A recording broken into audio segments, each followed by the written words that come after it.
This is Reckless chatting with Staxx.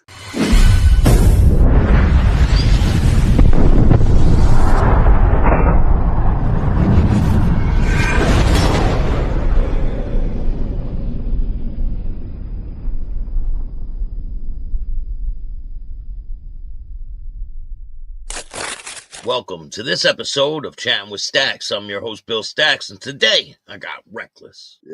So walk me through that situation, if you don't mind. I don't know. So basically, I had this job. It was a real good job. I worked with my brother, one of my older brothers, at this asphalt company in that city in Roanoke, and we my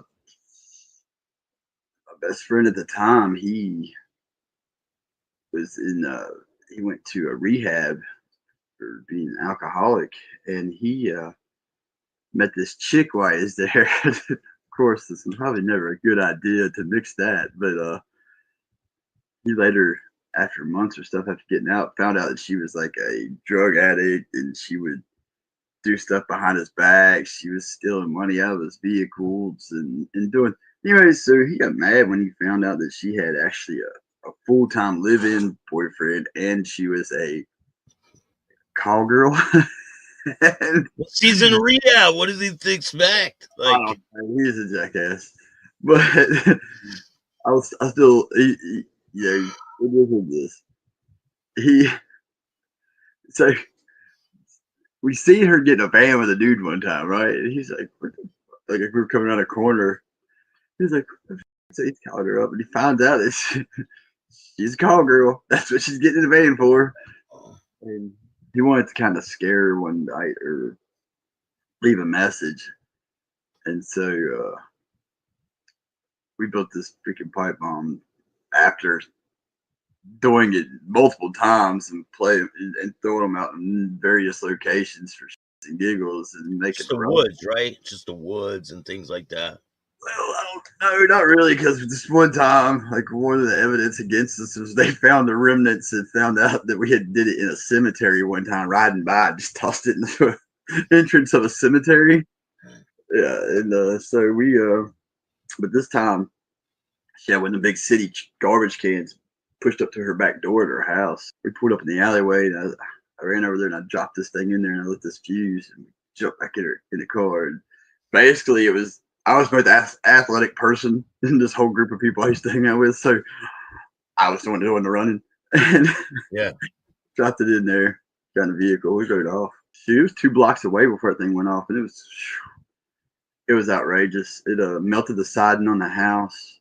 That's how hot it was. And the end cap hit another house like 100 yards away, and it actually knocked the plaster off the inside of that house. So it was like a pipe with 2 end caps, right? And so everybody knows, I've already been charged with this, so y'all know. So how long after that do the cops come on and find out who it is? 8 hours. 5 o'clock that morning, ATF's at my door. Boom, in the house. What? 8 hours? Yeah, well, the problem was I didn't know he sent her a message saying, if you hear a boom outside your house, know it was me. And so she actually just told on it. She just, I rode back by there, the scene, literally 30 minutes after we left. We just wanted to see what happened. I kind of was about the excitement of, let's see what happens if we get on the news type stuff, not us personally, but the incident, Yeah. And I was always about, like, into the scene of, I know what's going on over here. I know what's going on over there. Let's see what happens over here type stuff. If you make a ruckus, man, that place is crawling with every kind of blinking light of a vehicle you could think of, from FBI, ATF, local, state, all the fire trucks, the ambulances you could think of were there. I mean, it was wild. And then so the next morning, I lived with my cousin at the time, and he was waking up for work, and he's seen the stuff on the news. And literally, as he's watching the news, is when the door's getting kicked in. Like Oh, they just came right in. Yeah. And I have no evidence of nothing. So all they could charge me with was possession of an illegal explosive device without a permit. Yeah, but if you didn't have any evidence on you, how could they even charge you with that? Because of the text message? Just him talking. I don't know if you've ever dealt with the federal government, but you're going to get convicted of something. So might as well take what you can. You get in there, and they had like 3 charges they were going to try to hit me with, and the lesser of the 3, my lawyer was like, if he takes a plea on this one, those 2 are going to be dropped because you still don't have no evidence. But if I would have went to trial, I'd probably be still sitting in that damn place. What happens? They kick the door in, you get arrested. What happens from there? They take me downtown, and downtown was was the city. The jail for that city is right near the federal courthouse. They don't have a holding facility, so they put all the federal inmates on the same floor. But me, I sat downstairs for 2 days in a freaking holding cell that was like a 3x3 in a little concrete stoop, and was probably interrogated and interviewed 50 times by numerous agencies and different people before they put me in and classified me and put me into a cell block with other guys. How many people were wrapped up with this? Was it just 2 of us? Just 2 of us. Yep. They kept us separated the whole time. Of course, they don't want you to get your stories together. Well, I mean, I didn't have a chance to tell a story. He told everything. He was scared, and I understand. I don't fault him for what I would fault somebody these days for, because back then we were both young and green. We didn't understand the you don't know much about life and what you do and don't do if you get caught doing something stupid. I don't fault him for that at all back then. Now I'd be mad as hell. I'd be finding this, but back then it is what it is. So how long do you stay in that jail for, and what happens to him and what happens to you? We were let's see, I stayed in that jail went in the beginning of January. My son was born while I was in there. I didn't get out. I stayed in that jail till July. They sentenced me in like spring. They shipped me off to federal prison in July. He ended up getting an extra charge. He had some drugs and guns in his vehicle when they picked him up. He got all those extra charges. He spent like another year, so probably 2 more years than I did. I got like 36 months out of the deal, so I got 3 years. It's not too bad, right? No, not too bad. Now, what was your experience in federal prison? The first place I went to, because I went to, by the time this journey was over, I was shipped around, got in a lot of fights. So my first place I went to was a camp. My status was so low at that point. I was in a camp which is just surrounded by some bushes.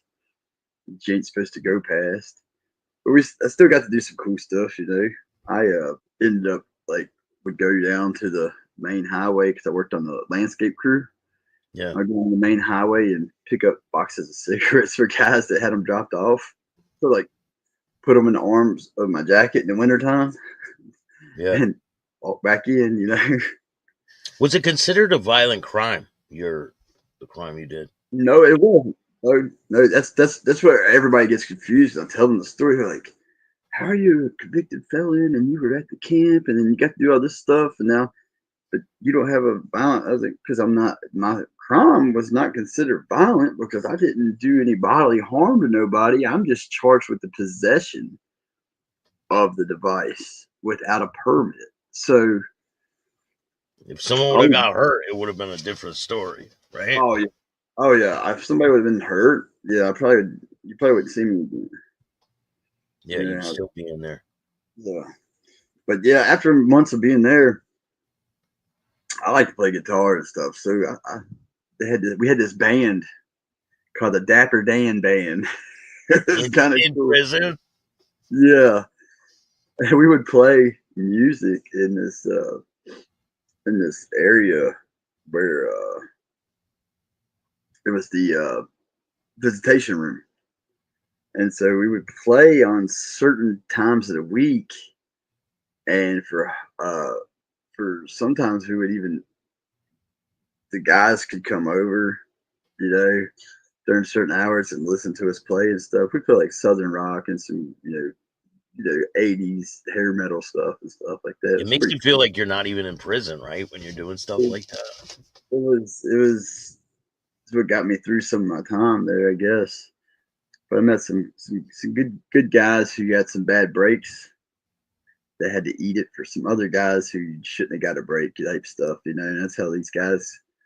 But these guys, we played some music there. Anyways, long story short, I got in a fight with another inmate in the actual rec room where the instruments were, all because I was in there playing guitar, and this guy come in and was acting like he ran the show. And the last thing I told him, what got us in the fight was, "Hey, bud, I'm going home in a couple of years. This don't belong to me. It belongs to the government. If you want it here, you can have it."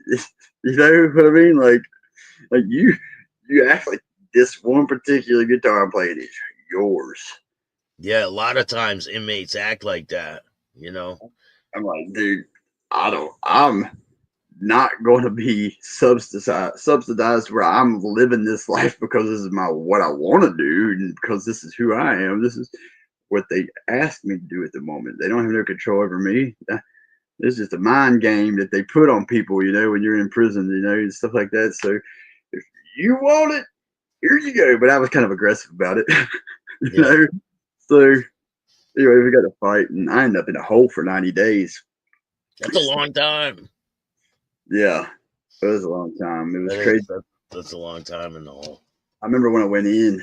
So where I was at in Virginia at the federal prison, it's a USP Lee in Lee County, Virginia. So when I went from the camp up to the hole, it's like underground in the USP.